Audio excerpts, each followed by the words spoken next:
구독자 여러분 안녕하세요. 명절 잘 보내셨나요? 이번 명절 때 한국 주식 이야기, 금투자 이야기, 유동성 이야기 등등 여러가지 영상 내용을 구상했습니다. 뭐를 먼저 말씀드릴까 하다가 고민 끝에 금투자 이야기를 들고 나왔습니다. 여러분은 금을 어떻게 생각하시나요? 그냥 돌반지, 금 목걸이?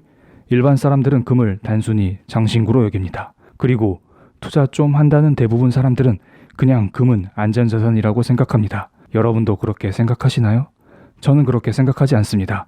최소한 블랙 채널을 구독하시는 분들이라면 그렇게 생각하시면 안 됩니다. 금이 안전자산이라는 말에 저도 어느 정도 동의합니다. 안전자산 맞습니다. 실제로 2019년 5월까지 금은 1트라이온스당 1300달러 부근에서 움직였습니다. 그런데 지금 1500달러 부근에서 움직이고 있죠. 15% 이상 오른 셈인데요.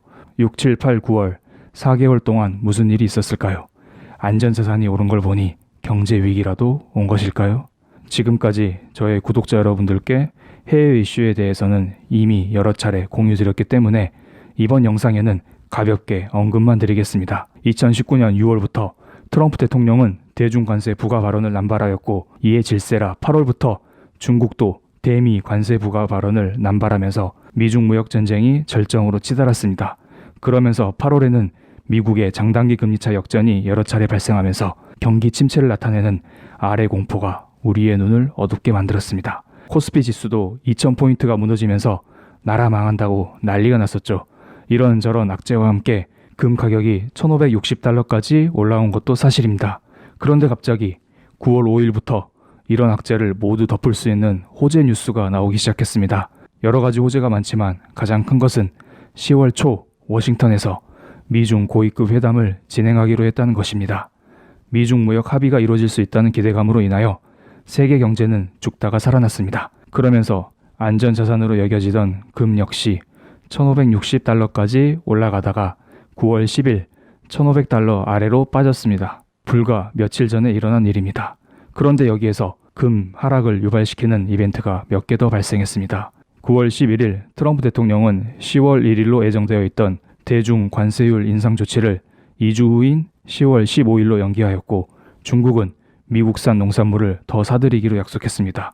그리고 9월 12일 트럼프 대통령은 중국과의 무역 협상에서 과도적 합의를 고려할 수 있다고 밝혔습니다.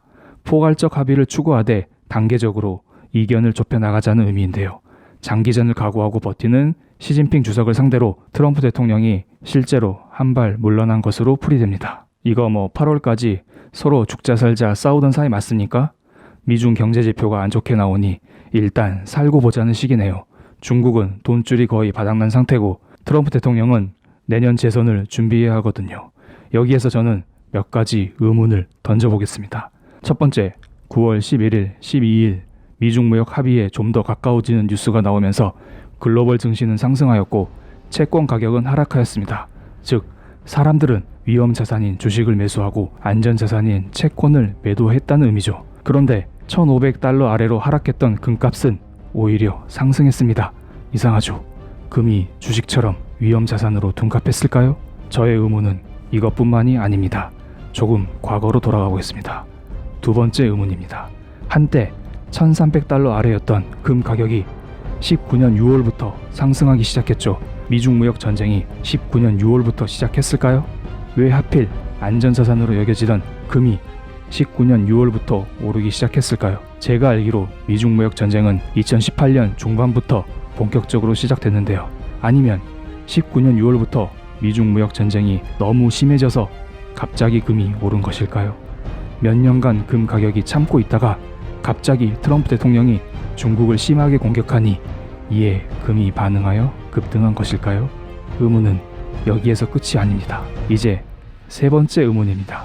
조금 많이 과거로 돌아가 볼게요. 미국 서프라임 경제 위기가 언제 터졌나요? 2007년 말부터 조짐이 보이기 시작했고 본격적인 경제 위기는 2008년도에 터졌죠. 당시 미국을 비롯한 세계 증시는 반토막이 났습니다.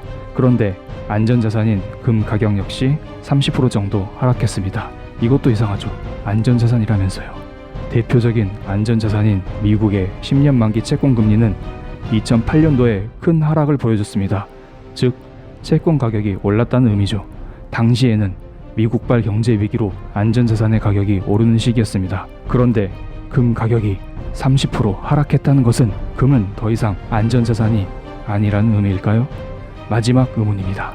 2008년 서프라임 경제 위기 당시 고점 대비 50% 이상 하락했던 미국 다우지수는 2009년부터 본격적으로 반등하기 시작했습니다. 그때부터 지금까지 10년 이상 오르는 중인데요. 그렇다면 2009년부터 위험자산인 주식이 오르기 시작했으니 안전자산인 금은 하락했을까요?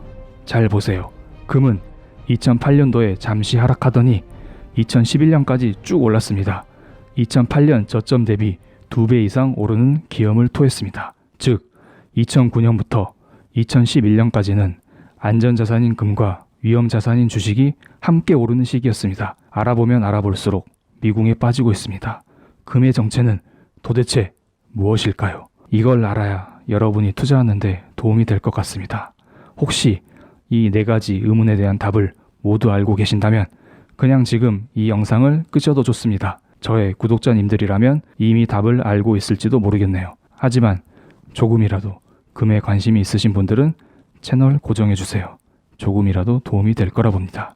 4가지 의문에 대한 답은 역순으로 말씀드리겠습니다. 세 번째와 네 번째 의문에 대한 답을 드리겠습니다. 2008년 경제 위기가 터졌을 때 왜 안전자산인 금은 하락했고 주식이 오르던 2009년부터 오히려 왜 금은 올랐을까요?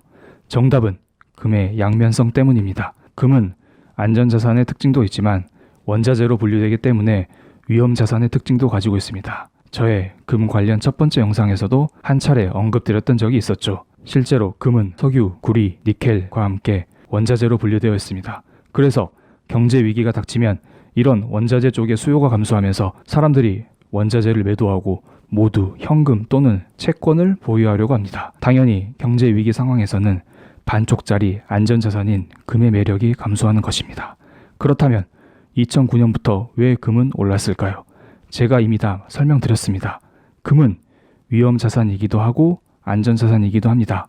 2009년부터 위험자산인 주식이 올랐으니 위험자산일 수도 있는 금이 올랐겠죠? 라고 말씀드리면 너무 재미가 없죠.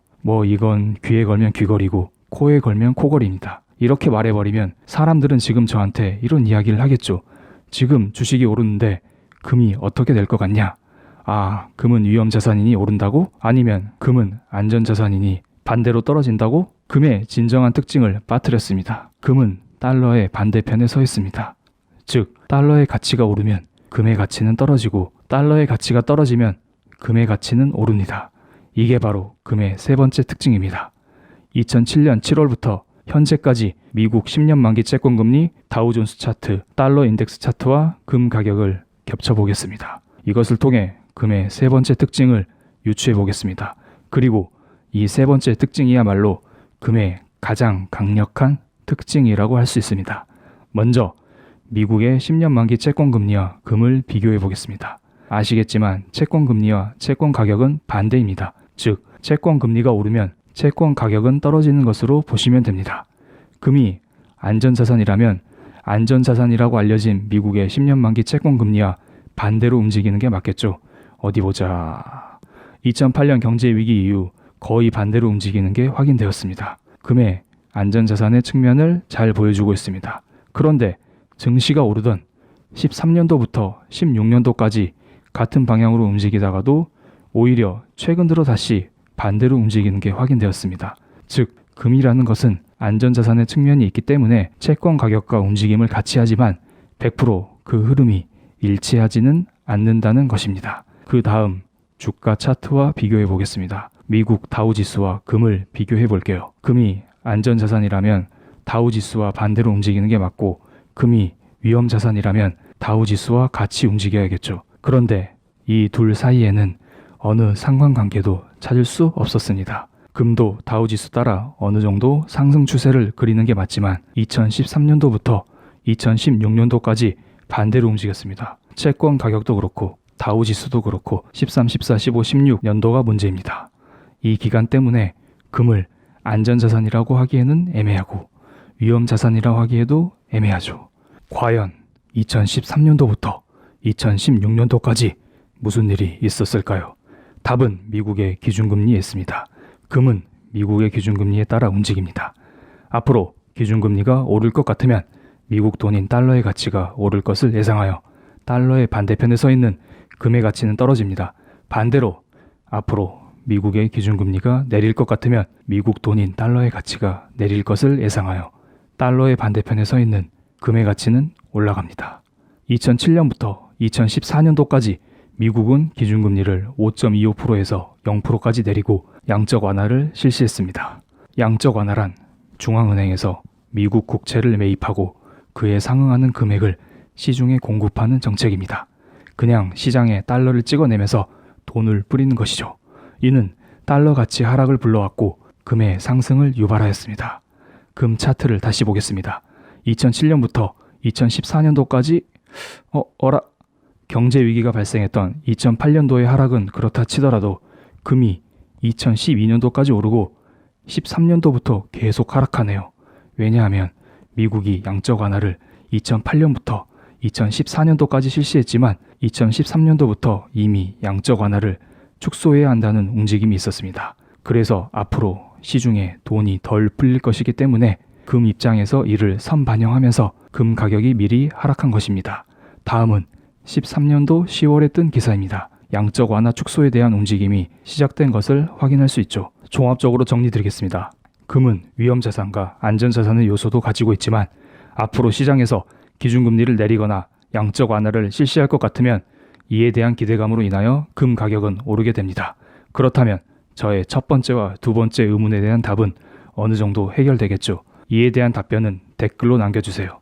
틀려도 좋습니다. 저와 함께 공부해 가시죠. 인생이 그렇듯 재테크에도 정답은 없으니까요. 결국 금이 오르기 위해서는 앞으로 금리 인하 및 양적 완화에 대한 기대감이 있어야 합니다. 매우 간단하죠. 앞으로 금리 인하 및 양적 완화가 실시될 것 같으면 지금 같은 조정기는 오히려 매수의 기회가 되겠죠. 하지만 반대로 앞으로 금리 동결 및 금리 인상이 있을 것 같으면 금은 절대 사면 안 됩니다.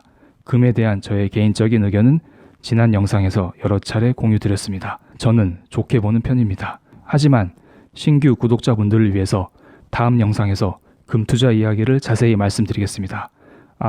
제가 요즘 좋게 보고 있는 한국 주식 이야기를 다음 영상에서 말씀드리고 나서 금 투자 이야기로 다시 인사드리겠습니다. 한국 주식 수익률 괜찮죠? 한국 주식이 오를 수밖에 없는 이유를 체계적으로 정리해 드리겠습니다.